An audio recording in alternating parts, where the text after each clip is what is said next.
Hello everyone, welcome to my YouTube channel. आज की video में बिहार दरोगा का सेट लगाते हैं। ये सेट संख्या 22 है। इससे पहले एक ही सेट अपलोड कर चुके हैं। यदि आप वो नहीं देखे हैं तो आप मेरे प्लेलिस्ट में जाके देख सकते हैं। प्लेलिस्ट का लिंक आपको डिस्क्रिप्शन बॉक्स में मिल जाएगा। यदि आपको इसका पीडीएफ चाहिए तो आप मेरे टेलीग्राम चैनल से जुड़ सकते हैं। टेलीग्राम पर आपका इसका पीडीएफ मिल जाएगा। तो टेलीग्राम का लिंक भी आपको डिस्क्रिप्शन बॉक्स में मिल जाएगा। आइए देखते हैं। देखिए, ये सेट लगाने से आपको फ़ायदा होगा। फ़ायदा इसलिए होगा क्योंकि इसमें जो है करंट का जो है आपका करंट का भी 20 क्वेश्चन आपको मिल जाएगा। उसके बाद ऑल ओवर जो दरोगा का सेट होता है, जो भी सिलेबस है उसको टैकल करके ये बनाया गया है। और जहाँ तक हो सकता है कि आपको यह पूरा फुल डिस्क्रिप्शन के साथ हम आपको सेट लगाते हैं। तो आप सेट को पूरा देखिए। पूरा देखने के बाद ही आपको हर चीज़ का नॉलेज मिल जाएगा। ऐसा नहीं कि आप 2-4 मिनट देख के चले गए फिर आपको दिक्कत हो जाएगा। आप पूरा सेट देखिए। पूरा सेट देखने के बाद हम गारंटी देते हैं कि यहाँ से कुछ सीख के ही आप जाइएगा। तो आइए देखते हैं। उससे पहले आप लोग से एक छोटा सा रिक्वेस्ट है कि जो भी न्यू स्टूडेंट इस चैनल पर पहली बार आए हैं, चैनल को सब्सक्राइब कर दे, वीडियो को लाइक कर दे। पूरा वीडियो देखने के बाद कमेंट जरूर करें कि कैसा लगा आपको ये वीडियो। आइए देखते हैं। देखिए, क्वेश्चन नंबर 1 देखिए। सिमुक निम्न वंशों में से किसका संस्थापक था? सिमुक जो है निम्न वंशों में से किसका संस्थापक था? ऑप्शन देखिए, चेर वंश है, चोल वंश है, संगम वंश है, सातवाहन वंश है। तो सिमुक जो है सातवाहन वंश का संस्थापक था। उसके बाद सातवाहन वंश का स्थापना जो है कण्व वंश के राजा सुशर्मा की हत्या करने के बाद, सुशर्मा कण्व वंश का अंतिम राजा सुशर्मा था। इसकी हत्या किया था सिमुक ने। इसकी हत्या करके सातवाहन राजवंश का स्थापना किया था। हो सकता है कभी पूछ लिया जाए सातवाहन वंश से पहले कौन सा वंश चल रहा था, तो आप कण्व वंश मार सकते हैं। उसका लास्ट राजा सुशर्मा था। इसकी हत्या सिमुक ने किया था। सिमुक हत्या करके सातवाहन राजवंश का स्थापना किया था। क्वेश्चन नंबर अब 2 देखते हैं।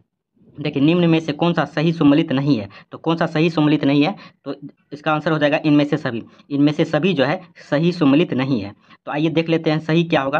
देखिए, उदयगिरी गुहा अभिलेख, यहाँ दिया हुआ प्रभावती गुप्ता। तो उदयगिरी गुहा अभिलेख जो है यह प्रभावती गुप्ता से संबंधित नहीं है। ये चंद्रगुप्त द्वितीय से संबंधित है। आप इसे नोट डाउन कर सकते हैं। तो उदयगिरी गुहा अभिलेख चंद्रगुप्त द्वितीय से संबंधित है। मंदसौर अभिलेख जो है समुद्रगुप्त दिया है, ये समुद्रगुप्त से संबंधित नहीं है। ये मालवा नरेश यशोवर्मन से संबंधित है मंदसौर अभिलेख। यह अभिलेख जो यहाँ पे दिया है भानुगुप्त, ये भानुगुप्त से संबंधित नहीं है। ये पुलकेशन द्वितीय से संबंधित है। तो आप इसका राइट आंसर भी जान गए। आइए क्वेश्चन नंबर 3 देखते हैं। इत सिंह भारत की यात्रा पर कब आया था? तो इत सिंह जो है भारत की यात्रा पे कब आया था? तो ये 7वीं शताब्दी में जो है भारत की यात्रा पे आया हुआ था। उसके बाद जानिए, इत सिंह जब भारत आया था तो यहाँ पे वर्णन किया था। तो किन किन चीज़ों का वर्णन किया था? तो यहाँ पे नालंदा विश्वविद्यालय का, विक्रमशिला विश्वविद्यालय का, और जिस टाइम आया था इत सिंह 7वीं शताब्दी में, उस टाइम के भारत के बारे में चर्चा किया था। अपने समय के भारत के बारे में चर्चा किया था। क्वेश्चन नंबर 4 देखिए। तंजौर का राजराजेश्वर मंदिर किसने बनवाया? तो तंजौर का राजराजेश्वर मंदिर जो है ये राजराज प्रथम ने बनवाया था। राजराज प्रथम ने। उसके बाद देखिए, ये चोल वंश से संबंधित है। और चोल सम्राट का सर्वाधिक विस्तार जो है ये राजेंद्र प्रथम के समय में हुआ था। राजेंद्र प्रथम के समय में राजेंद्र प्रथम ने एक उपाधि धारण की थी, गंगा चोल की उपाधि धारण की थी। आप इसे भी याद रख सकते हैं। उसके बाद राजराजेश्वर मंदिर जो है ये शिव से संबंधित, शिव धर्म से संबंधित है। आइए क्वेश्चन नंबर 5 देखते हैं। देखिए क्वेश्चन नंबर 5। निम्नलिखित में से अद्वैत वेदांत के अनुसार किसके द्वारा मुक्ति प्राप्त की जा सकती है? तो अद्वैत वेदांत द्वारा जो है किसके द्वारा मुक्ति प्राप्त की जा सकती है? तो ये ज्ञान के द्वारा मुक्ति प्राप्त की जा सकती है, ज्ञान के द्वारा। उसके बाद विशिष्ट द्वैत दर्शन में जो है ये मुक्ति आपको भक्ति मार्ग से ही प्राप्त होता है। मोक्ष जो है भक्ति मार्ग से ही प्राप्त होता है विशिष्ट द्वैत दर्शन में। और अद्वैत वेदांत में ज्ञान से आपको मुक्ति प्राप्त होगा। इसका राइट आंसर हो जाएगा ऑप्शन नंबर 1। क्वेश्चन नंबर 6 देखिए। चंद्रगुप्त द्वितीय के दरबार में 9 रत्नों में कौन शामिल नहीं था? ऑप्शन देख लीजिए। बेताल भट्ट है, कालिदास है, धवंतरी है, पतंजलि है। तो इसका राइट आंसर हो जाएगा पतंजलि जो है ये चंद्रगुप्त द्वितीय में 9 रत्नों में शामिल नहीं था। तो ये पतंजलि जो है शुंगों के राज दरबार में रहते थे। पतंजलि शुंगों के राज दरबार में रहते थे। उसके बाद 9 रत्न में कौन कौन सा था? थोड़ा सा आप इसे ध्यान में रख सकते हैं। हम आपको एक एक करके सबका नाम बता देते हैं। देखिए, पहला बेताल भट्ट तो हो ही गया, कालिदास, धवंतरी।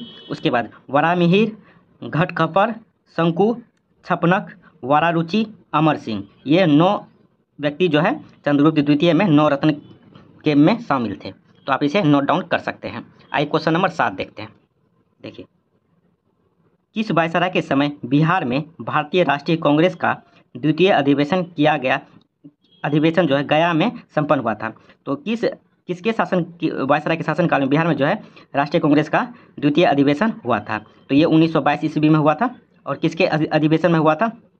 तो ये लॉर्ड रीडिंग के समय में हुआ था, लॉर्ड रीडिंग के समय में। उसके बाद याद रखिए, लॉर्ड रीडिंग का कार्यकाल 1921 से 1926 ईस्वी के बीच में लॉर्ड रीडिंग का कार्यकाल है। उसके बाद इसी के कार्यकाल में मोपला विद्रोह हुआ था 1921 ईस्वी में केरल में।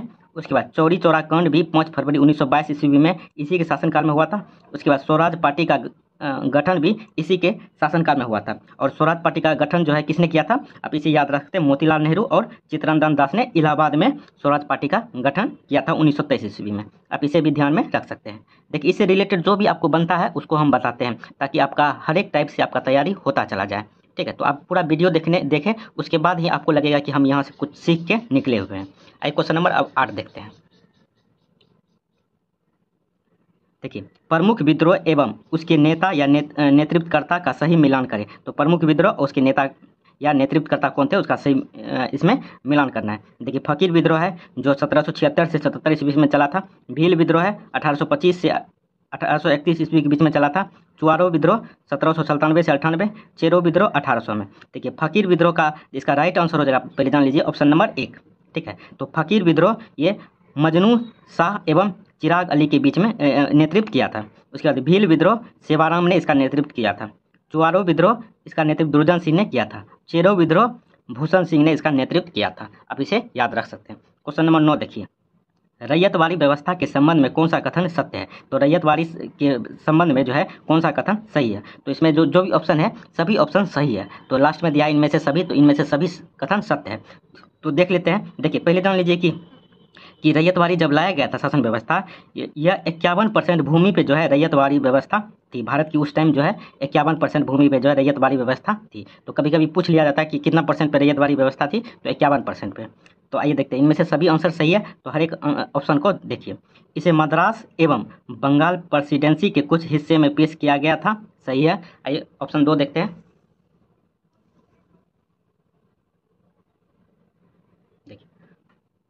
यह थॉमस मुनरो का मौलिक विचार था, सही है। यह इस व्यवस्था में किसानों में सीधा लगान लिया जाता था, सही है। इस व्यवस्था में किसानों को भूमि का स्वामी बना दिया गया, सही है। तो ऑप्शन डी नंबर है, 1, 2, 3, 4 सभी सही है। क्वेश्चन नंबर 10 देखिए, लॉर्ड माउंटबेटन को भारत का वायसराय कब नियुक्त किया गया था? तो लॉर्ड माउंटबेटन को जो है भारत का वायसराय कब नियुक्त किया गया था? ऑप्शन देख लीजिए, 1943, 1945, 1946। ऑप्शन डी है, इनमें से कोई नहीं है। तो इनमें से कोई नहीं हो जाएगा। लॉर्ड माउंटबेटन को जो है भारत का वायसराय 24 मार्च 1947 ईस्वी को नियुक्त किया गया था, 24 मार्च 1947 ईस्वी को। तो आप इसे डेट याद रख सकते हैं। क्वेश्चन नंबर 11 देखिए, काफ़ी अच्छा क्वेश्चन है, गांधी जी से रिलेटेड क्वेश्चन है। तो क्वेश्चन नंबर 11 देखिए। महात्मा गांधी ने 1943 में मुख्य रूप से डैश के लिए उपवास किया था। तो महात्मा गांधी ने 1943 में उपवास किया था, 21 दिनों का उपवास किया था। तो किसके लिए किया था? ऑप्शन देख लीजिए, भारत छोड़ो आंदोलन के दौरान ब्रिटिश सरकार की हिंसा के खिलाफ विरोध प्रदर्शन, भारतीय राष्ट्रीय कांग्रेस और मुस्लिम लीग के बीच गतिरोध के समाधान के लिए, संयुक्त प्रांत में सांप्रदायिक दंगों का अंत करने के लिए। ऑप्शन डी है, बंगाल के अकाल पीड़ितों के साथ अपनी एकजुटता व्यक्त करने के लिए।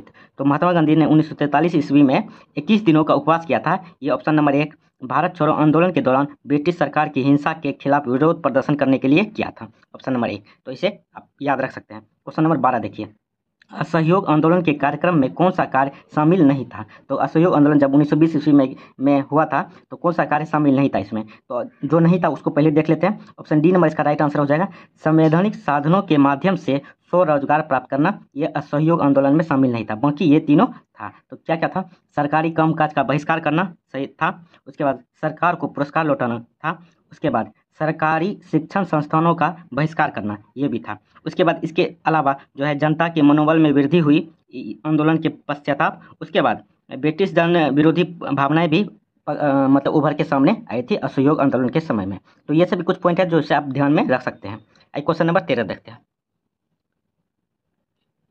क्वेश्चन नंबर 13 काफ़ी अच्छा क्वेश्चन है, इसको हम बताते हैं। क्वेश्चन नंबर 13, भारतीय संविधान में राष्ट्रपति द्वारा संयुक्त अधिवेशन निम्न में से किस विधेयक के संदर्भ में बुलाया जा सकता है? तो संयुक्त अधिवेशन जो है निम्न में से किस विधेयक के संदर्भ में राष्ट्रपति बुलाता है?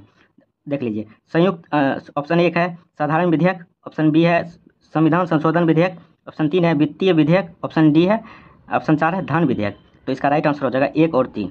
एक क्या है? साधारण विधेयक, में, और उसके बाद 3 है वित्तीय विधेयक में जो है राष्ट्रपति संयुक्त अधिवेशन करवा सकता है। उसके बाद जानिए साधारण विधेयक का चर्चा आर्टिकल 108 में किया गया है। ठीक है, साधारण विधेयक का चर्चा आर्टिकल 108 में, जब साधारण विधेयक में संयुक्त अधिवेशन होता है, इसकी अध्यक्षता जो है लोकसभा के स्पीकर करते हैं। उसके बाद वित्तीय विधेयक की चर्चा आर्टिकल 117 में किया गया है। उसके बाद धन विधेयक की चर्चा आर्टिकल 110 में किया गया है। वित्तीय विधेयक आर्टिकल 117, धन विधेयक आर्टिकल 110। उसके बाद संविधान संशोधन जो है आर्टिकल 368 में है। आप इसे भी ध्यान में रख सकते हैं, क्योंकि ये काफ़ी आसान क्वेश्चन है, काफ़ी के दिमाग में ये रहता है आर्टिकल। क्वेश्चन नंबर 14 देखिए, 1946 में गठित अंतरिम सरकार में कार्यपालिका परिषद के उप सभापति थे। तो 1946 ईस्वी में अंतरिम सरकार का गठन हुआ, तो उस कार्यपालिका में उप सभापति कौन थे? तो याद रखिएगा जवाहरलाल नेहरू। जवाहरलाल नेहरू अध्यक्ष जो थे ये वायसराय थे, वायसराय। उसके बाद देखिए, जब अंतरिम सरकार का गठन के लिए बारे में बात होता है तो 24 अगस्त 1946 ईस्वी में इसका गठन हुआ था, और 2 सितंबर में इसका कार्यपालिका का इसका काम शुरू हो गया था। तो आप इसे भी ध्यान में रख सकते हैं। क्वेश्चन नंबर 15 देखिए, भारत के मूल संविधान में राज्यसभा सदस्यों के लिए कार्यकाल निर्धारित किया गया था। तो भारत के मूल संविधान में जो है राज्यसभा के बारे में, राज्यसभा के सदस्य के बारे में कितना कार्यकाल का निर्धारित किया गया था? ऑप्शन देख लीजिए, 5 वर्ष है, 6 वर्ष है, 7 वर्ष है, इनमें से कोई नहीं। तो भारतीय संविधान के मूल संविधान में जो है ये राज्यसभा के सदस्य के बारे में कार्यकाल के बारे में कोई भी चर्चा नहीं किया गया है। ठीक है, तो आप ऐसा नहीं कि 6 वर्ष मार के आ जाइएगा, गलत हो जाएगा। उसके बाद देखिए, जब 6 वर्ष कब किया गया है? तो संसद जनप्रतिनिधि अधिनियम जो है 1951 के अनुसार जो है इसकी अवधि 6 वर्ष किया गया है। मूल संविधान में राज्यसभा के सदस्यों का कार्यकाल निर्धारित नहीं किया गया था। जब संसद जनप्रतिनिधि अधिनियम 1951 के तहत इसकी अवधि 6 वर्ष किया गया है। तो आप इसे ध्यान में रख सकते हैं। आइए क्वेश्चन नंबर 16 देखते हैं, निम्नलिखित में से किस में भारतीय संविधान के अंतर्गत समान नागरिकता संहिता का उपबंध शामिल है? तो किसके अंतर्गत जो है समान नागरिकता संहिता उपबंध जो है शामिल है? ऑप्शन देख लीजिए, नागरिकता है, मूल अधिकार है, प्रस्तावना है, नीति निर्देशक तत्व है। तो ऑप्शन नंबर डी, नीति निर्देशक तत्व में जो है समान नागरिक संहिता जो है शामिल है। भाग करते हैं नीति निर्देशक तत्व का, ये भाग 4 में है, आर्टिकल 36 से 51 के बीच में इसकी चर्चा है। और समान नागरिक संहिता का जो है आर्टिकल 44 है। आप इसे याद रख सकते हैं। क्वेश्चन नंबर 17 देखिए, यदि आपको इसका PDF चाहिए तो आप मेरे टेलीग्राम चैनल से जुड़ सकते हैं। टेलीग्राम का लिंक आपको डिस्क्रिप्शन बॉक्स में मिल जाएगा।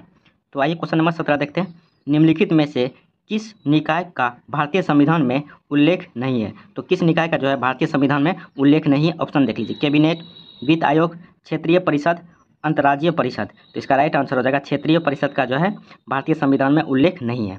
देखिए, क्षेत्रीय परिषद का गठन जो है राज्य के पुनर्गठन अधिनियम 1956 के अनुसार क्षेत्रीय परिषद का गठन किया गया था। राज्य के पुनर्गठन अधिनियम 1956 के अनुसार 5 क्षेत्रीय में बांटा गया है, 5 केंद्रीय क्षेत्रीय में बांटा गया है, जिसमें से आप याद रख सकते हैं कि नॉर्थ, ईस्ट, वेस्ट और साउथ। उसके बाद केंद्र का भाग। ठीक है, तो 5 क्षेत्रीय भाग है, तो आप इसे याद रख सकते हैं। क्वेश्चन नंबर 18 देखिए, उच्च न्यायालय के मुख्य क्षेत्राधिकार निम्नलिखित में से कौन सा नहीं है? तो कौन सा उच्च न्यायालय के जो मुख्य क्षेत्राधिकार होता है उसमें से कौन सा नहीं है? ऑप्शन देख लीजिए, प्रारंभिक क्षेत्राधिकार, अपीलीय क्षेत्राधिकार, निरीक्षण का क्षेत्राधिकार। ऑप्शन डी है परामर्शीय क्षेत्राधिकार। तो इसका राइट आंसर हो जाएगा परामर्शीय क्षेत्राधिकार जो है ये उच्च न्यायालय के मुख्य क्षेत्राधिकार में नहीं आते हैं।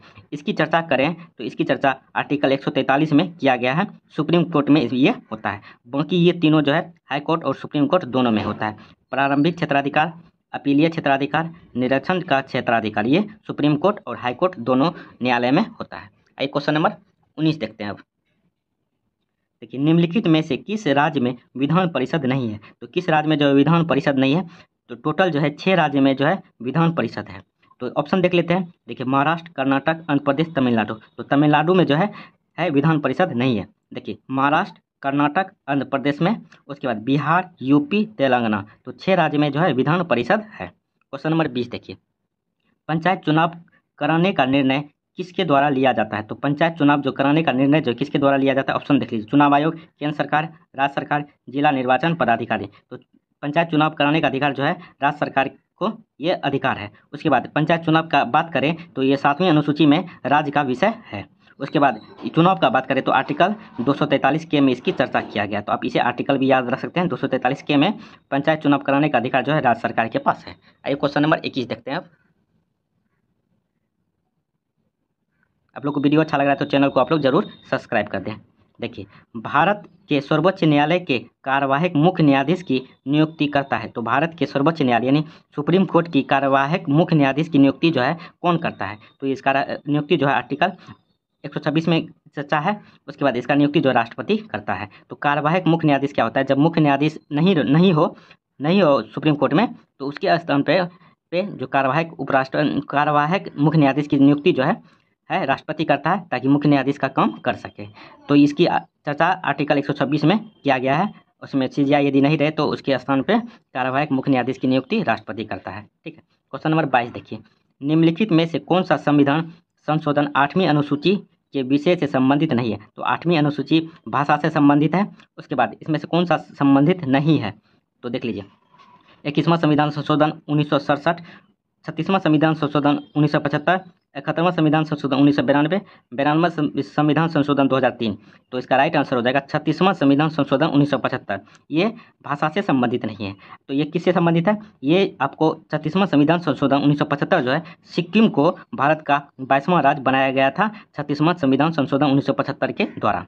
उसके बाद देखिए, 21वां संविधान संशोधन में एक भाषा को ऐड किया गया था जो सिंधी भाषा थी। उसके बाद 71वां संविधान संशोधन 1992 में किया गया था। इसमें से आपको कोंकणी, मणिपुरी और नेपाली भाषा को ऐड किया गया था। उसके बाद 92वां संविधान संशोधन 2003 में इसमें मैथिली, बोडो, संथाली, डोगरी जो है यह भाषा को शामिल किया गया था। क्वेश्चन नंबर 23 देखिए, एशियाई जंगली गधा कहाँ पाया जाता है? तो एशियाई जंगली गधा जो कहाँ पाया जाता है? तो याद रखिएगा, कच्छ के रण में जो है एशियाई जंगली गधा पाया जाता है। उसके बाद एशियाई जंगली गधा को जो है IUCN ने इसे विलुप्त प्राय श्रेणी में रखा है। तो कौन ने रखा है? IUCN ने। क्वेश्चन नंबर 24 देखिए, विश्व मौसम विज्ञान संगठन का मुख्यालय कहाँ है? तो विश्व मौसम विज्ञान संगठन का मुख्यालय जो है जनेवा में है। जब आप इसका PDF लीजिएगा तो आप इसका ऑप्शन भी आप लोग देख लीजिएगा। तो जनेवा कहाँ है? स्विट्जरलैंड में। उसके बाद विश्व मौसम विज्ञान संगठन का स्थापना जो है 1950 ईस्वी में किया गया था। उसके बाद ये जो है UNO का एक यूनिट है, यानी इकाई है एक। क्वेश्चन नंबर 25 देखिए, किस बायोम में सबसे कम तापांतर पाया जाता है? तो किस बायोम में जो है सबसे कम तापांतर पाया जाता है? ऑप्शन देख लीजिए, सवाना बायोम, मानसून वन बायोम, कौनधारी वन बायोम, सदाबहार वर्षा वन आयोम। तो इसका राइट आंसर हो जाएगा सदाबहार वर्षा वन बायोम में जो है में सबसे कम तापांतर पाया जाता है। आइए क्वेश्चन नंबर 26 देखते हैं। यदि आप लोग को वीडियो अच्छा लग रहा है तो आप लोग चैनल को आप लोग जरूर सब्सक्राइब कर दें। जल्दी से 1K सब्सक्राइबर पुराइए, आप लोग का शुक्रगुजार करेंगे। क्वेश्चन नंबर 26 देखिए, निम्न में से किस शहर को निरंतर बहने वाले झरनों का शहर कहा जाता है? तो निरंतर बहने वाले शहर को किस शहर को कहा जाता है? तो याद रखिएगा, क्योटो को। ये जो है इक्वाडोर में है। उसके बाद देखिए, विनिस को भी कहा जाता है। विनिस को कौन सा शहर कहा जाता है? क्वीन ऑफ एड्रियाटिक शहर कहा जाता है। उसके बाद क्यूबा को एंड्रीलीज का मोती कहा जाता है, एंड्रीलीज का मोती। उसके बाद शिकागो को हवा महल या गार्डन सिटी कहा जाता है, शिकागो को। आप इसे भी याद रख सकते हैं। क्वेश्चन नंबर 27 देखिए, गोल्फ की गेंद का वजन कितना होता है? तो गोल्फ की गेंद का वजन जो कितना होता है? याद रखिए, डायरेक्ट 49.94 ग्राम जो है गोल्फ के गेंद का वजन होता है। बात करें, गोल्फ सर्वप्रथम जो है ये स्कॉटलैंड में खेला गया था, स्कॉटलैंड में। क्वेश्चन नंबर 28 देखिए, वनस्पति पुरस्कार किस क्षेत्र में दिया जाता है? तो वनस्पति पुरस्कार जो किस क्षेत्र में दिया जाता है? तो ये संस्कृत साहित्य के क्षेत्र में जो है वनस्पति पुरस्कार दिया जाता है, संस्कृत साहित्य के क्षेत्र में। बात करें, वनस्पति पुरस्कार की शुरुआत जो है 1992 ईस्वी में किया गया था। ये के बिरला फाउंडेशन द्वारा ये प्रदान किया जाता है। ठीक है, के बिरला फाउंडेशन। कभी कभी पूछ लिया जाता है कि वनस्पति पुरस्कार जो किसके द्वारा दिया जाता है? तो के बिरला फाउंडेशन, स्थापना 1992 ईस्वी में। क्वेश्चन नंबर 29 देखिए, निम्न में से किस व्यक्ति को गुरुजी के उपनाम से जाना जाता है? तो गुरुजी के उपनाम से जो है option number B MS Golwalkar को जाना जाता है। ठीक है, ऑप्शन नंबर बी।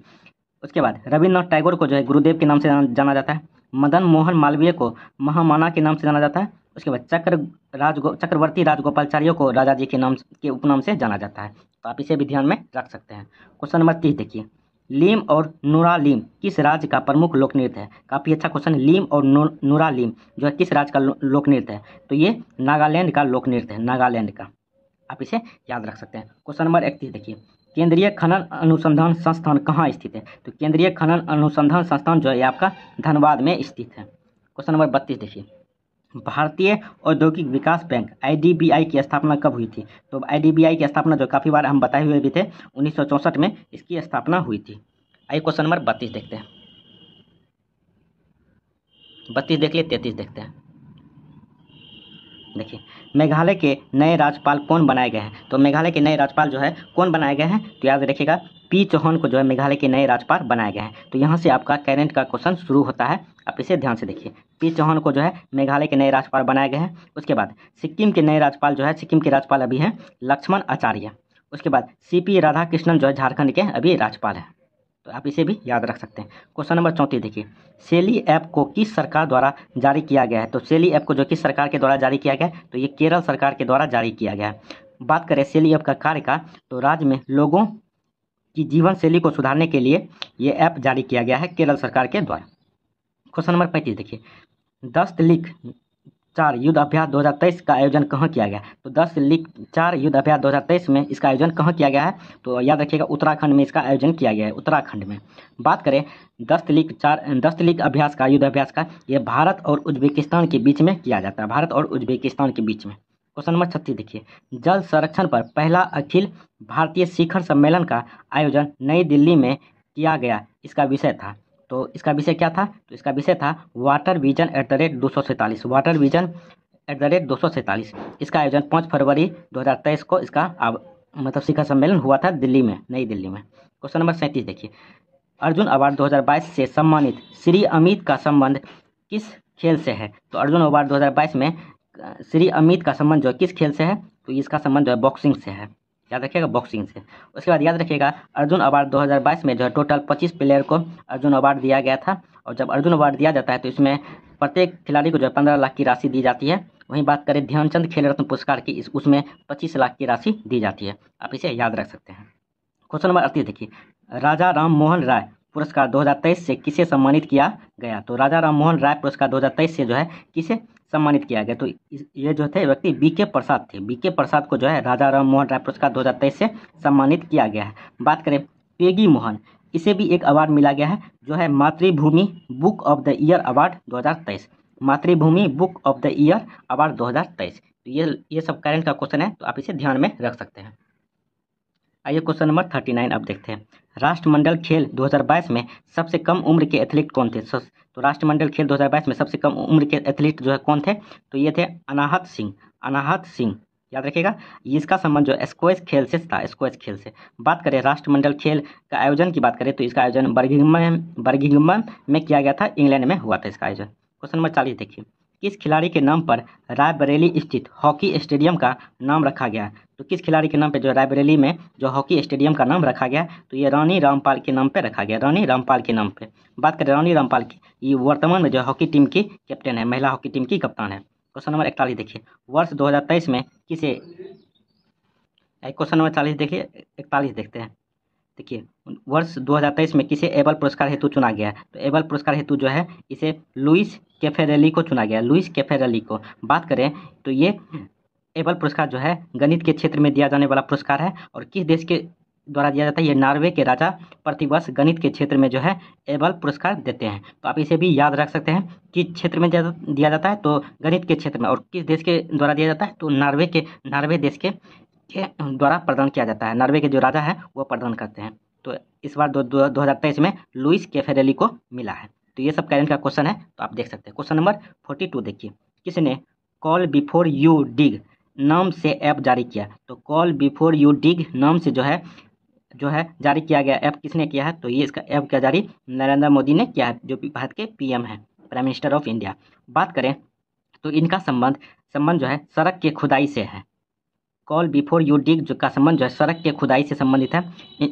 लॉन्च जो है मार्च में किया गया था, 2023 मार्च 2023 में इसका लॉन्च किया गया था। क्वेश्चन नंबर 43 देखिए, किस देश में हाल ही में घोड़े यात्रा त्यौहार को मनाया गया? तो घोड़े यात्रा त्यौहार को किस देश ने मनाया? तो याद रखिएगा, नेपाल ने इसे मनाया गया। नेपाल का एक शहर है ललितपुर में इसका आयोजन किया गया था। आइए क्वेश्चन नंबर 44 देखते हैं। यदि आप लोग को वीडियो अच्छा लग रहा है तो आप लोग चैनल को आप लोग जरूर सब्सक्राइब कर दें और वीडियो को भी लाइक कर दें, पूरा वीडियो देखें ताकि यहाँ से कुछ सीख के ही आप जाइए।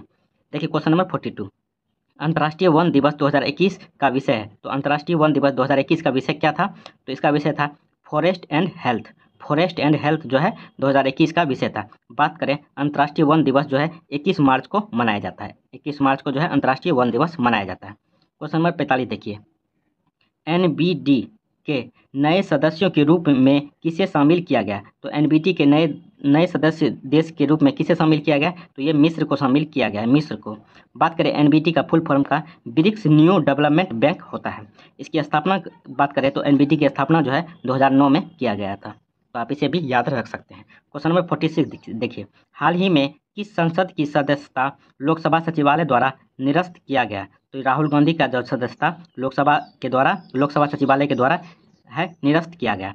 तो इसका निरस्त का वजह था, सूरत कोर्ट ने उन पे मानहानि के मुकदमे में 2 साल की सज़ा सुनाई थी, जिसके कारण लोकसभा सचिवालय ने उसका मतलब संसद की सदस्यता रद्द कर दिया था राहुल गांधी का। क्वेश्चन नंबर, ये काफ़ी अच्छा है, सूरत कोर्ट, आप इसे याद रख सकते हैं। क्वेश्चन नंबर 47 देखिए, हाल ही में जियो सिनेमा के ब्रांड एम्बेसडर कौन बने हैं? तो जियो सिनेमा के नए ब्रांड एम्बेसडर जो कौन बने हैं? तो ये सूर्य कुमार यादव जो है जियो सिनेमा के नए ब्रांड एम्बेसडर बने हैं। क्वेश्चन नंबर 48 देखिए, डीजल परिवहन के लिए मैत्री पाइपलाइन जिसकी लंबाई 131 किलोमीटर है, किन 2 देशों से संबंधित है? तो मैत्री पाइपलाइन जो है इसकी लंबाई 131 किलोमीटर की है, तो किन 2 देशों के बीच में संबंधित है? तो ये भारत और बांग्लादेश के बीच में से संबंधित है, भारत और बांग्लादेश के बीच में। बात करें इसकी लागत की तो 337 करोड़ इसकी लागत है। क्वेश्चन नंबर 49 देखिए, ये सारे जो है करंट का क्वेश्चन है, तो आप करेंट, ऐसा नहीं कि करंट आपको छोड़ के जा रहे हैं, तो करंट भी आपका कवर होता चला जा रहा है। आप ये सेट देखते हैं तो क्वेश्चन नंबर 49 देखिए, ऑस्ट्रेलिया ओपन 2023 महिला एकल का खिताब किसने जीता? तो ऑस्ट्रेलिया ओपन 2023 का जो है महिला एकल खिताब जो है ये एरिना सबलेंका ने जीता है, एरिना सबलेंका, आप इसे याद रख सकते हैं। वहीं पुरुष की बात करें तो पुरुष का जो है खिताब नोवाक जोकोविच ने जीता है, नोवाक जोकोविच। क्वेश्चन नंबर 50 देखिए, हाल ही में किस राज्य ने 19 नए जिलों का गठन का ऐलान किया है? तो किस राज्य ने जो है 19 नए जिलों का जो है गठन का ऐलान किया है? तो ये राजस्थान की सरकार ने किया है। तो राजस्थान के सीएम जो है अशोक गहलोत है। पहले जो था 31 जिला था, अब वर्तमान में 50 जिला हो गया, क्योंकि 19 राज्य और नए बनाए गए हैं राजस्थान में। क्वेश्चन नंबर 51 देखिए, ग्लोबल फायर इंडेक्स 2023 में भारत का स्थान था। तो ग्लोबल फायर इंडेक्स 2023 में जो है भारत का स्थान कौन सा था? तो भारत का स्थान चौथा था। बात करें पहला स्थान पे यूएसए था, सेकेंड स्थान पे रसिया था, थर्ड स्थान पे चाइना था। तो आप इसे भी याद रख सकते हैं। तो 51 क्वेश्चन तक देख लिए, आइए आप 52 क्वेश्चन देखते हैं। यदि आप लोग को वीडियो अच्छा लग रहा है तो आप लोग चैनल को जरूर सब्सक्राइब कर दें, जल्दी से 1K सब्सक्राइबर पूरा आप लोग से हम्बल रिक्वेस्ट है। आइए क्वेश्चन नंबर अब 52 देखते हैं, 51 तक देख लिए। क्वेश्चन नंबर 52 देखिए, 52 है कि एक देश एक उर्वरक योजना को किसके द्वारा लॉन्च किया गया? तो एक देश एक उर्वरक योजना जो किसके द्वारा लॉन्च किया गया? तो ये नरेंद्र मोदी के द्वारा लॉन्च किया गया है। क्वेश्चन नंबर 53 देखिए, कुल वाहनों में 30% इलेक्ट्रिक वाहनों करने का लक्ष्य भारत सरकार द्वारा कब तक रखा गया है? तो 30% जो इलेक्ट्रिक वाहन सड़क पे होना चाहिए, इसका लक्ष्य जो है कब तक रखा गया? तो इसका लक्ष्य जो है 2030 तक रखा गया है। बात करें शून्य कार्बन उत्सर्जन का लक्ष्य जो है 2070 तक रखा गया है। तो आप इसे काफ़ी इंपॉर्टेंट है, इसे याद रख सकते हैं। क्वेश्चन नंबर 54 देखिए, Australian of the year 2023 award से किसे सम्मानित किया गया है? तो इस अवार्ड से जो है अमर सिंह को सम्मानित किया गया है। ये अवार्ड जो है प्राकृतिक संपदा क्षेत्र में सहायता के लिए दिया जाता है। तो 2023 में अमर सिंह को यह अवार्ड मिला है। क्वेश्चन नंबर 55 देखिए, बोला टिनुबू कहाँ के नए राष्ट्रपति बने हैं? तो बोला टिनुबू जो है कहाँ के नए राष्ट्रपति बने हैं? तो ये नाइजीरिया के नए राष्ट्रपति बने हैं, नाइजीरिया का। बात करें वियतनाम के राष्ट्रपति का तो वॉन युआंग बने हैं, वॉन युआंग, तो आप इसे याद रख सकते हैं। क्वेश्चन नंबर 56 देखिए, थोड़ा सा ऊपर कर लेते हैं। क्वेश्चन नंबर 56 काफ़ी अच्छा क्वेश्चन है, आप इसको ध्यान से देखिए, विश्व की सर्वाधिक शक्तिशाली महिलाओं की सूची में कितनी भारतीय महिलाओं को शामिल किया गया है? तो विश्व की सर्वाधिक शक्तिशाली महिलाओं में जो है भारत की कितनी महिला उसमें शामिल है? तो याद रखिएगा 6 महिला को शामिल किया गया है। बस 6 महिला का यदि नाम जानना चाहते हैं तो देखिए, पहले निर्मला सीतारमन है जो वित्त मंत्री है, उसके बाद रोशनी नडार है, किरण मजुमदार है, उसके बाद माधवपुरी बुच है, उसके बाद फागुनी नायर है, उसके बाद छठा है सोमा मंडल। तो आप इसे 6 नाम याद रख सकते हैं। क्वेश्चन नंबर 57 देखिए, हाल ही में वाईके अलंग का निधन हो गया, इनका संबंध किस क्षेत्र से था? तो वाईके अलंग का जो निधन हुआ था इसका संबंध जो किस क्षेत्र से था? तो ये अर्थशास्त्री थे, अर्थशास्त्री, इकोनॉमिक्स थे। क्वेश्चन नंबर 58 देखिए, थोड़ा सा लाइट बढ़ा देते हैं, सॉरी। देखिए क्वेश्चन नंबर 58, एक प्रभावी कोरिओलिस बल किस का, देखिए यहाँ तक आपका खत्म हो गया करंट का लगभग हम आपको 20 क्वेश्चन लगभग बताए हुए हैं, बताए तो आप करंट का भी इससे तैयारी कर सकते हैं। अब आइए कुछ क्वेश्चन होता है कि जो सारे सब्जेक्ट से रिलेटेड होता है उसको भी देखते हैं। क्वेश्चन नंबर 58 देखिए, एक प्रभावी कोरिओलिस बल किस कारण से होता है। तो कोरिओलिस बल जो है किस कारण से होता है, तो ये पृथ्वी के घूर्णन की वजह से होता है, पृथ्वी के घूर्णन की वजह से। क्वेश्चन नंबर 59 देखिए, सारगेसो सागर स्थित है। सारगेसो सागर जो है कहाँ पे स्थित है, तो ये उत्तरी अटलांटिक महासागर में स्थित है, उत्तरी अटलांटिक महासागर में। क्वेश्चन नंबर 60 देखिए विश्व का सबसे ऊंचा ज्वालामुखी है। तो विश्व का सबसे ऊंचा ज्वालामुखी कौन सा है, तो इसका नाम है कोटोपैक्सी। कोटोपैक्सी ज्वालामुखी जो है विश्व का सब ऊंचा ज्वालामुखी है जो कि इक्वाडोर में स्थित है। क्वेश्चन नंबर 61 देखिए, किन क्षेत्रों में मृदा क्षरण की एक बड़ी समस्या है। तो किन क्षेत्रों में जो मृदा क्षरण या मृदा अपरदन की एक बड़ी समस्या है, तो ये उष्ण कटिबंधीय वन प्रदेशों में जो है ये बड़ी समस्या है, उष्ण कटिबंधीय वन प्रदेशों में। क्वेश्चन नंबर 62 देखिए, निम्नलिखित में से कौन सी श्रृंखला भारत के केवल एक राज्य में ही फैली है। तो काफ़ी अच्छा क्वेश्चन है, कौन सी श्रृंखला जो है भारत के केवल एक ही राज्य में फैला है, तो ये अजंता का श्रृंखला है, ये महाराष्ट्र में पड़ता है, आप इसे याद रख सकते हैं। क्वेश्चन नंबर 63 देखिए, निम्नलिखित में कौन ब्रह्मपुत्र की सहायक नदी नहीं है। तो कौन सा जो है सहायक नदी नहीं है, ऑप्शन देख लीजिए, दिबांग है, कामेंग है, लोहित है, ऑप्शन डी है कोई नहीं। तो इसका राइट आंसर हो जाएगा कोई नहीं।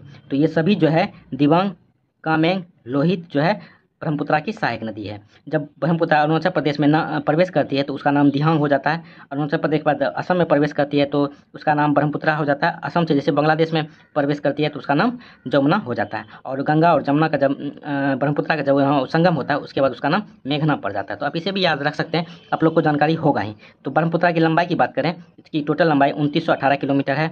बात करें इसकी उद्गम की, तो इसका उद्गम तिब्बत के मानसरोवर झील से इसका उद्गम हुआ है। आइए क्वेश्चन नंबर आप 64 देखते हैं। देखिए 64, इंदिरा गांधी नहर का उद्गम स्थल है। तो इंदिरा गांधी नहर का उद्गम स्थल कौन सा है, तो हरिके बैराज। हरिके बैराज जो है सतलज और ब्यास नदी के तट पे हरिके बैराज है, यहीं से इंदिरा गांधी में पानी जाता है। ये भारत की जो है सबसे बड़ी नहर परियोजना है, याद रख सकते हैं, सबसे बड़ी नहर परियोजना भारत की इंदिरा गांधी नहर परियोजना है। क्वेश्चन नंबर 65 देखिए, भारत में सर्वाधिक क्षेत्रफल में किस प्रकार की मिट्टी का विस्तार पाया जाता है। तो भारत में सर्वाधिक क्षेत्रफल में जो है किस प्रकार की मिट्टी का विस्तार पाया जाता है, तो ये जलोढ़ मिट्टी का विस्तार पाया जाता है। तो जलोढ़ मिट्टी जो है भारत के 45% भूभाग पे जलोढ़ मिट्टी है। क्वेश्चन नंबर 66 देखिए, निम्नलिखित में से ऑक्जेलरिक एसिड का प्राकृतिक स्रोत क्या है। तो ऑक्जेलरिक एसिड जो है किसमें पाया जाता है, तो टमाटर में जो है ऑक्जेलरिक एसिड पाया जाता है। बात करें इमली में, इमली में टर्टरिक एसिड पाया जाता है। उसके बाद खट्टा दूध में लैक्टिक एसिड पाया जाता है। चींटी के डंक में जो है फॉर्मिक एसिड पाया जाता है। तो आपको ऑप्शन में जो भी है उसको भी बताते चलते हैं। क्वेश्चन नंबर 67 देखिए, लुई पास्चर को किस स्रोत के लिए जाना जाता है। तो लुई पास्चर को जो है किस स्रोत के लिए जाना जाता है, तो ये रेबीज के टीके के लिए जाना जाता है। और दूध का पास्चुराइजेशन भी लुई पास्चर के स्रोत के नाम से जाना जाता है। बात करें पोलियो का टीका की खोज जो है किसने किया था, पोलियो टीका की खोज, तो जॉन ई सॉल्क ने पोलियो के टीके का खोज किया था, जॉन ई सॉल्क। बात करें चेचक के टीके की खोज जो है किसने किया था, तो एडवर्ड जेनर ने चेचक के टीके की खोज किया था। आइए क्वेश्चन नंबर 68 देखते हैं। यदि आप लोग को वीडियो अच्छा लग रहा है तो आप लोग चैनल को जरूर सब्सक्राइब करें ताकि 1 के बहुत जल्दी से जल्दी आप लोग का चैनल पुर जाए। देखिए पौधे में ऊर्जा का अंतिम स्रोत क्या है, तो पौधे में जो है ऊर्जा का अंतिम स्रोत क्या है, तो देखिए ये क्वेश्चन काफ़ी अच्छा क्वेश्चन है। क्वेश्चन के अनुसार इसका आंसर हो जाएगा क्लोरोफिल। यदि वनस्पति या पूरे संसार में पूछता कि ऊर्जा का अंतिम स्रोत क्या है, तो ये सूर्य का प्रकाश हो जाता, मगर पौधे में पूछ रहा है पौधे में ऊर्जा का अंतिम स्रोत क्या है, तो क्लोरोफिल है। क्वेश्चन नंबर 69 देखिए, निम्नलिखित में से किस पौधे में पादपकाय के एक हिस्से से दूसरे हिस्से में जल एवं अन्य पदार्थों के संवहन हेतु विशिष्ट उत्तक मौजूद होते हैं। तो इस किसके द्वारा होता है, मार्सिलिया के द्वारा होता है, मार्सिलिया के द्वारा। क्वेश्चन नंबर 70 देखिए, चेचक किस वायरस की वजह से होता है, तो चेचक की टीके की खोज किसने किया था, तो एडवर्ड जेनर ने किया था। उसके बाद पूछा जाएगा चेचक किस वायरस के कारण होता है, तो ये विषाणु जनित है। उसके बाद ये वायरस पूछा जाएगा, वारिसेला वायरस की वजह से जो है चेचक होता है, जो इंग्लिश में स्मॉल पॉक्स कहते हैं। क्वेश्चन नंबर 71 देखिए, ये काफ़ी बार बताया हुआ क्वेश्चन है, अंडे को अंडाशय से गर्भाशय तक किसके द्वारा लाया जाता है। तो अंडे को अंडाशय से गर्भाशय तक किसके द्वारा लाया जाता है, तो अंडा वाहिका के द्वारा लाया जाता है, अंडा वाहिका के द्वारा। क्वेश्चन नंबर 72 देखिए,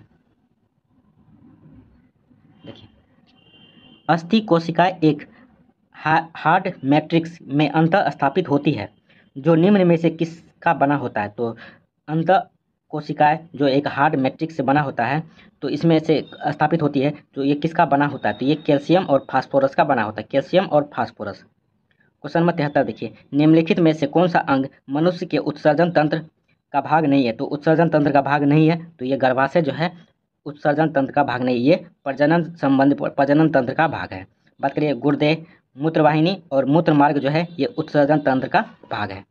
तो यदि आप लोग को इसका PDF चाहिए तो आप मेरे टेलीग्राम चैनल से जुड़ सकते हैं। टेलीग्राम का लिंक आपको डिस्क्रिप्शन बॉक्स में मिल जाएगा, वहाँ से जुड़िए, आपको इसका PDF मिल जाएगा। क्वेश्चन नंबर 74 देखिए, मानव शरीर की सबसे बड़ी धमनी कौन सी है? तो मानव शरीर की सबसे बड़ी धमनी जो है कौन सी है? तो इसका नाम है महाधमनी, महाधमनी। क्वेश्चन नंबर 75 देखिए ये सब साइंस का भी क्वेश्चन इसमें ऐड किया गया है, साइंस का भी क्वेश्चन आपको मिल रहा होगा। देखिए विज्ञान की वह शाखा कौन सी है जिसका उद्देश्य मानव जनसंख्या आनुवंशिकता गुणवत्ता में सुधार करना चाहता है? तो इसका ये जो है ये यूजेनिक्स है, यूजेनिक्स, आप इसे याद रख सकते हैं, यूजेनिक्स। आइए क्वेश्चन नंबर 76 देखते हैं।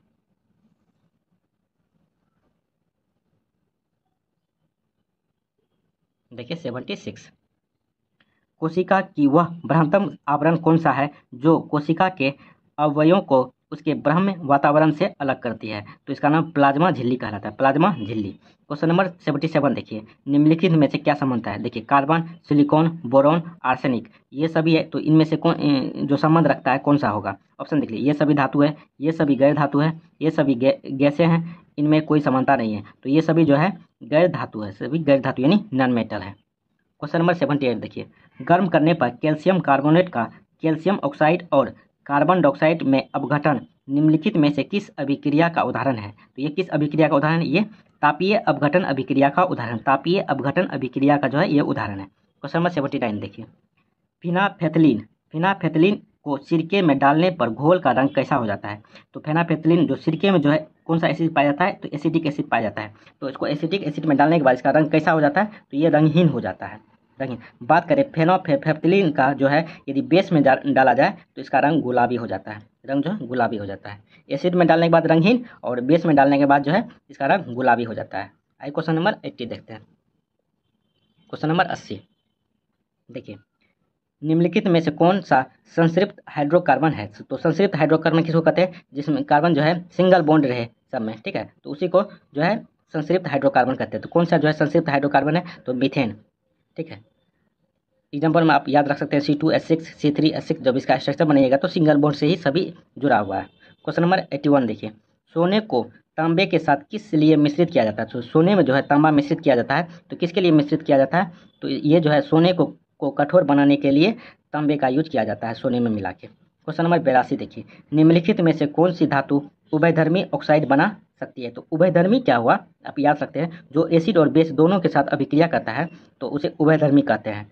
तो पूछा जा रहा है कौन सी धातु उभयधर्मी ऑक्साइड बना सकती है? तो जिंक याद रखिएगा, जिंक। जिंक जो है एसिड के साथ भी रिएक्शन करता है, बेस के साथ भी रिएक्शन करता है, इसलिए इसे उभयधर्मी ऑक्साइड बना सकता है। क्वेश्चन नंबर 83 देखिए, यदि आप लोग को वीडियो अच्छा लग रहा है तो आप चैनल को जरूर सब्सक्राइब कर दें। देखिए, जल शोधन के लिए निम्नलिखित में से किसका प्रयोग किया जाता है? तो जल शोधन में जो है निम्नलिखित में किसका प्रयोग किया जाता है? तो एलम का प्रयोग किया जाता है। एलम को ही हम फिटकरी कहते हैं। उसके बाद फिटकरी का सूत्र होता है potassium aluminium sulphate. Potassium aluminium sulphate जो है फिटकरी का सूत्र होता है, इसे ही एलम कहते हैं। इसका उपयोग की बात करें, एक उपयोग तो आप समझ गए जल शोधन में किया जाता है। उसके बाद उसके रक्त प्रभाव रोकने के लिए किया जाता है। कागज एवं चमड़ा उद्योग में जो है भी एलम का उपयोग यानी फिटकरी का उपयोग किया जाता है। क्वेश्चन नंबर 84 देखिए, डाल्टन का सिद्धांत निम्न में से किस नियम पर आधारित है? तो डाल्टन का सिद्धांत जो है निम्न में से किस नियम पर आधारित है? ऑप्शन देख लीजिए, रासायनिक संयोजन, नियत अनुपात, द्रव्यमान संरक्षण, गति का संरक्षण। तो ये रासायनिक संयोजन पर आधारित है डाल्टन का सिद्धांत। क्वेश्चन नंबर 85 देखिए, निम्नलिखित में से कौन सी विशेषता एक आदर्श ट्रांसफार्मर में होता है? तो आदर्श ट्रांसफार्मर में कौन सी होता है? तो देख लीजिए ऑप्शन डी, इनमें से सभी, इनमें से सभी हो जाएगा। तो इनमें से सभी में कौन सा है? देखिए, कुंडलनों में प्रतिरोध नहीं होता है, क्रोड में किसी प्रकार की हानि नहीं होती है, क्रोड में अनंत पारगम्यता यानी चुंबकशीलता होती है। तो ये सभी सही हो जाएगा आदर्श ट्रांसफार्मर के संबंध में। क्वेश्चन नंबर 86 देखिए, एक कंडक्टर का प्रतिरोध किसके व्युत्क्रमानुपाती होता है? तो यदि यूनिवर्सली होता है तो ये अनुप्रस्थ भाग का क्षेत्रफल के यूनिवर्सली होता है। आइए क्वेश्चन नंबर 87 देखते हैं। देखिए बहुत लड़का का ने कमेंट किया सर आप 30 मिनट के अंदर ही वीडियो को रखें। देखिए 30 मिनट के अंदर काफ़ी कोशिश करते हैं फिर भी नहीं हो पाता, क्योंकि बहुत ऐसा होता है कि जिसमें आपको थोड़ा सा अलग जानकारी भी देनी होती है। तो आप 40 से 50 मिनट के बीच में ये वीडियो रहेगा। क्वेश्चन नंबर 87 देखिए, जी के मान की एसआई इकाई वही है जो डैश की इकाई है। तो जी का एसआई मात्रक क्या होता है, जो जिसका एसआई मात्रक सेम होता है। तो ये त्वरण का एसआई मात्रक होता है मीटर पर सेकेंड स्क्वायर। उसके बाद जी का भी एसआई मात्रक मीटर पर सेकेंड स्क्वायर होता है। बात करें छोटी जी का मान की तो 9.8 मीटर पर सेकेंड स्क्वायर इसका मान होता है। क्वेश्चन नंबर 88 देखिए, हवा की गति को मापने के लिए निम्नलिखित में से किस उपकरण का उपयोग किया जाता है। तो हवा की गति को मापने के लिए किस उपकरण का उपयोग किया जाता है, तो ये एनीमोमीटर का उपयोग किया जाता है। एनीमोमीटर जो हवा की गति को मापता है। बात करें एमीटर जो विद्युत धारा को मापता है। हाइग्रोमीटर वायुमंडल की आर्द्रता को मापता है। उसके बाद स्पीडोमीटर वाहन की गति को मापता है। क्वेश्चन नंबर 89 देखिए, यदि वायु प्रतिरोध को नगण्य माने तो मुक्त रूप से गिरते हुए पिंड की स्थितिज ऊर्जा और गतिज ऊर्जा का योग क्या होगा। तो स्थितिज ऊर्जा और गतिज ऊर्जा का जो योग क्या होगा, तो ये स्थिर रहेगा। क्वेश्चन नंबर 90 देखिए, निम्नलिखित में से कौन सी ऊर्जा ऊंचाई के साथ बढ़ता या घटता है। तो ऊंचाई के साथ कौन सी ऊर्जा जो है बढ़ता या घटता है। ऑप्शन देखिए, नाभिकीय ऊर्जा है, रासायनिक ऊर्जा है, स्थितिज ऊर्जा है, यांत्रिक ऊर्जा है। तो ऑप्शन सी नंबर स्थितिज ऊर्जा का सूत्र होता है mgh। तो m मतलब जैसे ही हाइट डायरेक्टली प्रोपोर्शनल होता है, हाइट ऊपर जाए या नीचे जाए तो ये मान में परिवर्तन होता है। क्वेश्चन नंबर 91 देखिए, डायरी में प्रयोग किए जाने वाले दूध से क्रीम को अलग करने की प्रक्रिया क्या कहलाता है। तो डायरी में जो दूध से क्रीम को अलग करने की प्रक्रिया को जो क्या कहलाता है, तो इसे अपकेंद्रीयकरण कहलाता है। अपकेंद्रीयकरण। क्वेश्चन नंबर 92 देखिए, भारतीय बैंकों की विदेशों में सर्वाधिक शाखाएं किस देश में है। तो भारतीय बैंकों में जो है, भारतीय बैंक का जो है विदेश में सर्वाधिक शाखाएं किस देश में है, तो ये यूके में है। यूके में बात करें सबसे ज़्यादा शाखा जो है SBI का है। क्वेश्चन नंबर 93 देखिए, यदि किसी मुद्रा का विनिमय मूल्य अन्य मुद्राओं की तुलना में जानबूझकर कम कर दिया जाता है तो इसे उस मुद्रा का डैश कहते हैं। तो उस मुद्रा का जो है अवमूल्यन कहते हैं। अवमूल्यन। तो मुद्रास्फीति क्या हुआ, तो देखिए मुद्रास्फीति के बाद जैसे 1 रुपये में पहले 5 सामान खरीद के लाते थे, अब 1 रुपये में 4 सामान खरीद के लाते हैं। तो यहाँ पे क्या हुआ है, सामान का मूल्य जो है वृद्धि हो गया है और रुपया वही है। तो यहाँ होता है कि खरीदने का जो रुपया का क्षमता होता है वो घट जाता है, उसी को मुद्रास्फीति कहते हैं। क्वेश्चन नंबर 94 देखिए, सीमांत उत्पादकता के संबंध में कौन सा कथन सत्य है। तो दोनों कथन जो है सत्य है। तो ऑप्शन सी इसका राइट आंसर हो जाएगा। दोनों कथन देख लेते हैं, यह शून्य हो सकता है या ऋणात्मक हो सकता है। तो दोनों कथन सही है। आइए क्वेश्चन नंबर 95 देखते हैं। देखिए, किस पंचवर्षीय योजना का मूल उद्देश्य तीव्रतम एवं समावेशी विकास था। तो किस पंचवर्षीय योजना का जो है ये उद्देश्य तीव्रतम एवं समावेशी। तो ये 11वीं पंचवर्षीय योजना का उद्देश्य था। 11वीं पंचवर्षीय योजना 2007 से 2012 ईस्वी के बीच में चला गया था। और 12वीं पंचवर्षीय योजना 2012-13 से 2016-17 चला था। ये लास्ट पंचवर्षीय योजना है, 12वीं पंचवर्षीय योजना। देखिए यहाँ से मैथ का क्वेश्चन शुरू हो जाता है। मैथ का क्वेश्चन डायरेक्ट आपको आंसर बता देते हैं, आप इसे बना के खुद चेक कर सकते हैं। देखिए 96 का आपका आंसर हो जाएगा ऑप्शन नंबर सी। 97 का आपका आंसर हो जाएगा ऑप्शन नंबर 1। 98 का आंसर हो जाएगा ऑप्शन नंबर बी। और 99 का आपका आंसर हो जाएगा 99 का आंसर हो जाएगा ऑप्शन नंबर 1। और 100 का आपका आंसर हो जाएगा ऑप्शन नंबर 1। तो आप इसे बना के चेक कर सकते हैं। आपको इसका PDF टेलीग्राम के चैनल पे मिल सकता है। टेलीग्राम का लिंक आपको डिस्क्रिप्शन बॉक्स में दिया हुआ, वहाँ से जुड़िए, आपको इसका PDF मिल जाएगा। चलिए कैसा लगा वीडियो कमेंट करके ज़रूर बताएं। चैनल को भी सब्सक्राइब कर दें और आप जल्दी से जल्दी 1 के चैनल के सब्सक्राइबर को पुराइए, ताकि नेक्स्ट वीडियो जो है 1 के पुरने के बाद ही नेक्स्ट वीडियो अपलोड होगा इस चैनल पे। तो जल्दी से आप दोस्तों के साथ ग्रुप में शेयर करें ताकि 1 के सब्सक्राइबर हो जाए और आपको जल्दी से जल्दी वीडियो मिल जाए। तो चलिए कैसा लगा वीडियो कमेंट करके आप लोग जरूर बताएं। चैनल को भी सब्सक्राइब कर दें। चलिए थैंक यू दोस्तों।